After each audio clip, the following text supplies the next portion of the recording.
West ইন্ডিজের বিপক্ষে ৩ match টি-20 সিরিজের আগে সেন্ট ভিনসেন্টে অনুশীলন করেছে বাংলাদেশ দল। ওয়ানডেতে হোয়াইট ওয়াশের পর ঘুরে দাঁড়ানোর প্রত্যয় টাইগারদের। টি-20তে উইন্ডিজ শক্তিশালী হলেও দলগত পারফরমেন্স ক্যারিবীয়দের হারানো সম্ভব বলে মনে করেন সৌম্য সরকার। টি-20তে নিজের দুর্বল না ভেবে ৩ বিভাগে ভালো করার লক্ষ্য বাংলাদেশের। সেজন্য ২২ গজে দলীয় পারফরমেন্সের ফোকাস টাইগার ওপেনার সৌম্য সরকারের।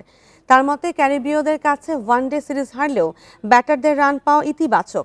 সেন্ট ভিনসেন্টে প্রথম টি-20 মঙ্গলবার ভোর 6:30টায়। টিম ওয়াইজ ভালো খেলতে পারি, আমরা আশা করি যে তাদেরকে আমরা আরামসে বিট করতে পারবো এবং তারা টি-20তে ভালো টিম, ওটার থেকে মনোযোগ দিতে হবে। আমরা আমাদের বেস্টটা দেওয়ার চেষ্টা করলে আমরা ম্যাচ উইন করতে পারবো। ব্যাটসম্যানরা অ্যাটলিস্ট 300 রান করছি, এটাও একটা ভালো দিক এবং আমাদের বলাররা সবসময় ভালো করে আসতেছিল। এই সিরিজটাতে হয়তো একটু তারা স্ট্রাগল করছে, আমার কাছে মনে হয়, আশা করি তারা এই যে সামনে টি-20তে কামব্যাক করবে।